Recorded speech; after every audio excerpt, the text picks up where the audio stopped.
10,120. The fourth time in November we've had over 10,000 in the Coliseum, in the history of the Coliseum. That's pretty good. Pretty good.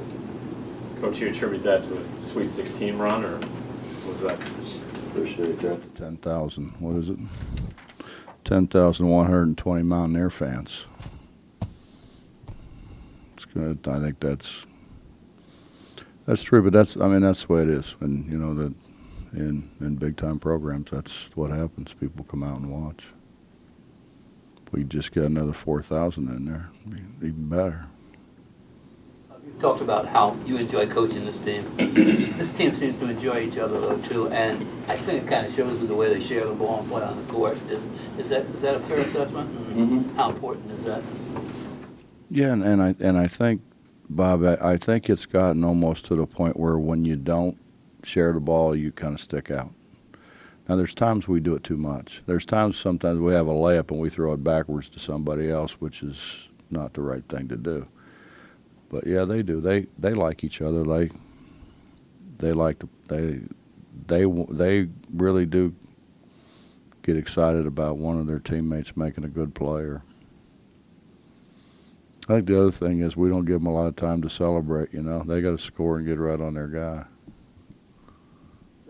Does it matter that they're all like the same age? It isn't a senior or two leadership on this team. They're all juniors and sophomores pretty much that sort of help each other. Well, we got two seniors though, and we've got juniors that have been here longer than the two seniors. So, you know, you take that junior class, they've been here 3 years. The two seniors, well, I guess John's been here, but he didn't play 3 years. Defense from your new guys, Asa and There's no Myers, ways to what you go, think? but I mean that's I guess that's to be expected. He understands. He'll pick it up, and you have to understand now. They gave him the ball a bunch in high school, but he guarded a big. He wasn't out there chasing little guys around on the perimeter and trying to stop drives and making rotations from the guard spot. So it's going to take him a little while. Tavon kind of put himself in a jackpot, you know, not getting here until school started, and so he's 3 games and 10 practices for the Bahama deal and the 2 hours a week that everybody else got this summer that he didn't get. And so it's going to take him a while. I mean, and he has to understand that. He has to understand that it's going to take him more. And I mean, that's compounded even by having 8 guys back from a year ago. Coach, after seeing or getting a feel for how the game was called tonight, how do you help players make adjustments from this? What do you stress to them? We're going to make adjustments, Justin, but honestly, I mean, I think as we go along, I hope that the powers to be make adjustments as well. You know, not to call fouls, but you can't be in legal guarding position and have the offense bump into you and it'd be a foul on you. You know, the verticality thing I think needs to be addressed at both sides of the ball, and hopefully that'll happen. I mean, we're trying like crazy to understand, you know, what they want, how they want us to play, and that kind of thing. We are honestly working hard at it, but you know, at the same time, you know, if we're going to enforce verticality, let's enforce verticality. Coach, I talked to John for a little bit, and he seemed to be excited. He wasn't in foul trouble with Elijah fouling out.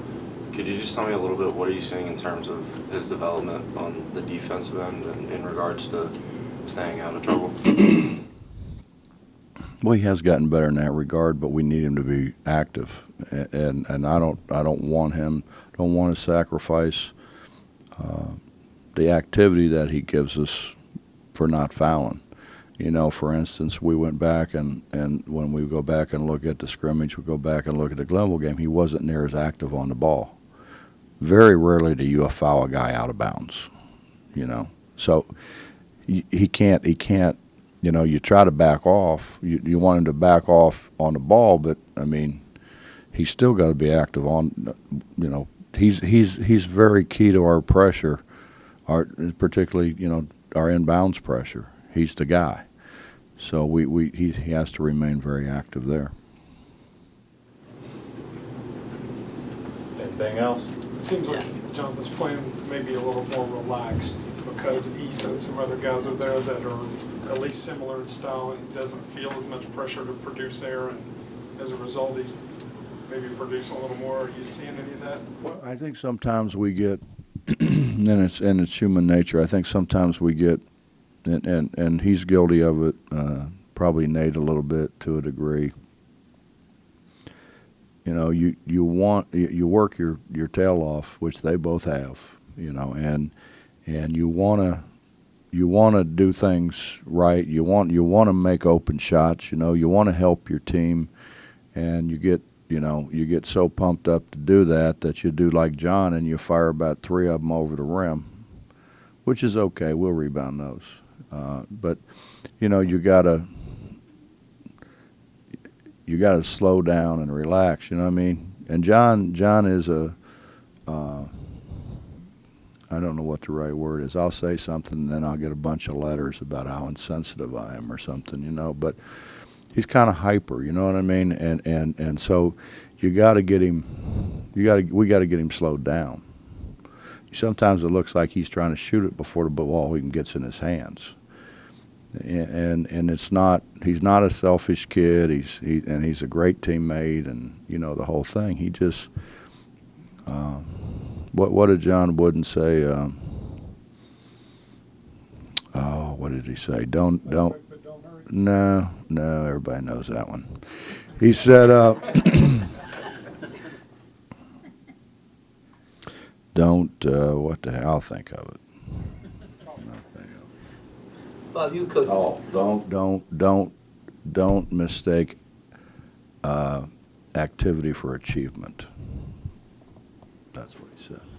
You coached a lot of years in Cincinnati, where in baseball, opening day is a holiday, it's a special thing. How is opening day here for your basketball? Does it, any part of that at all carry over?